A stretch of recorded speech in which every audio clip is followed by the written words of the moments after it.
महल के ऊपर लगी बड़ी सुनहरी घड़ी ठीक 12 बजने पर जोर से टनटनाने लगती है। हवा में जादू की चमक कांपने लगती है।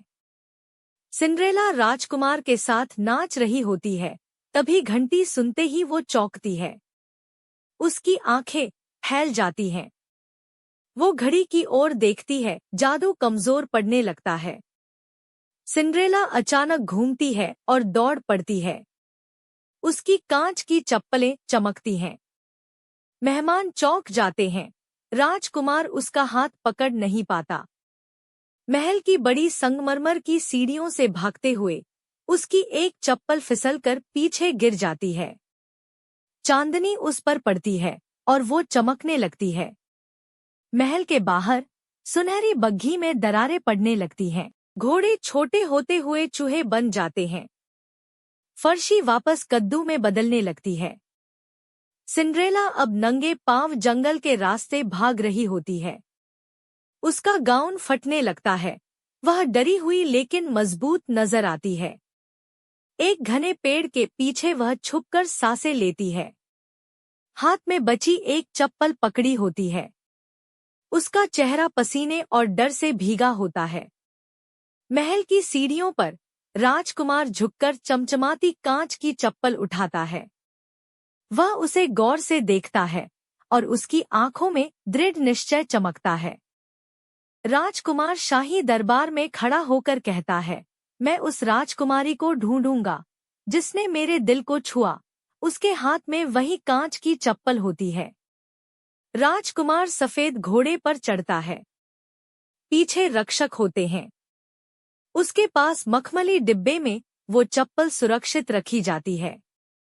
एक गांव के घर में एक लड़की उत्साह से चप्पल पहनने की कोशिश करती है, लेकिन उसका पैर नहीं आता। माँ चिंतित होकर देखती है। गांव की कई लड़कियां पंक्तिबद्ध होकर कोशिश करती हैं। कोई हंसती है, कोई पैर घसीटती है। राजकुमार निराश होता जा रहा है। शाही बग्घी एक सादा से घर के सामने रुकती है। खिड़की से सिंड्रेला झांकती है। धूल से सनी हुई, लेकिन उसकी आंखों में उम्मीद होती है। दोनों सौतेली बहनें जोर से आगे बढ़ती हैं। एक तो जूते में कपड़ा भरने की कोशिश करती है। सिंड्रेला चुपचाप पीछे खड़ी होती है। जब सिंड्रेला आगे आना चाहती है, उसकी सौतेली माँ बीच में आ जाती है। एक रक्षक ये देख लेता है और राजकुमार को इशारा करता है। सिंड्रेला धीरे से बैठती है।